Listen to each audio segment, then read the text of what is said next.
Hey guys, today I'm going to show you 3 really simple standing up lower back stretches.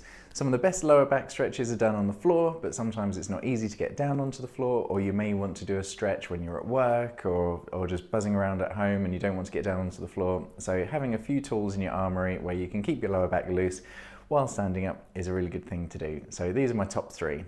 The first one is really simple, and it's just to drive motion through your back, either using your hands or your hips in all 3 planes of motion. So first of all, we'll just go forwards and backwards. So this is lumbar flexion, lumbar extension, and just reaching forwards and backwards. You could just do that with the hips, just gently driving. We can also go side to side, and using the hips is the first step, and then you can exaggerate it using your hands as well. And then the last plane of motion is a little twist, or you can use a hip circle.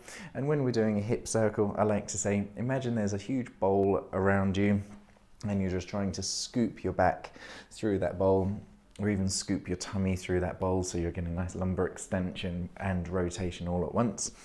And working through those 3 planes for a minute or 2 can help unstick not just the back, but also the hips and the upper back and shoulders as well.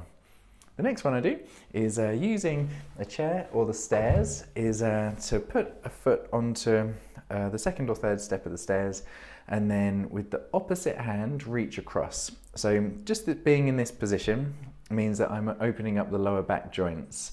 And then to drive motion, I'll use the free hand to reach overhead and to the side, and this is opening the lower back joints even more, but it's also bringing a nice long stretch through the soft tissues, the muscles and connective tissues. So driving side to side, in and out the stretch, can really help nourish the lower back joints.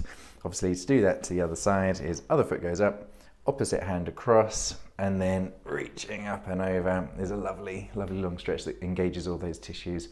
Again, see how you feel, but anywhere between 45 seconds and even up to 2 minutes per side can be quite nourishing.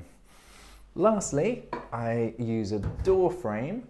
So here, imagine those slats aren't here, and that's just a door that I could walk through. Reach through to the back of the door frame, so you're getting a nice grip at the back of the door, and then push your body weight back and away. So it's like I'm falling away from my hand. And what that does, as soon as you get a grip on something and you fall backwards, it opens the ball and socket joint of the shoulder.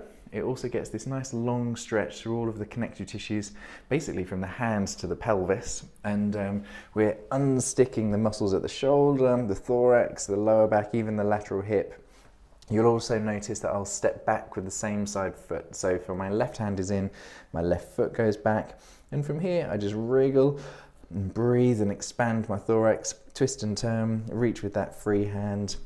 Pay attention to what your body's telling you, and you'll feel different tightnesses all the way up through the spine. You can exaggerate it by going lower or going higher. Different heights will help different parts of your body. Do what works best for you.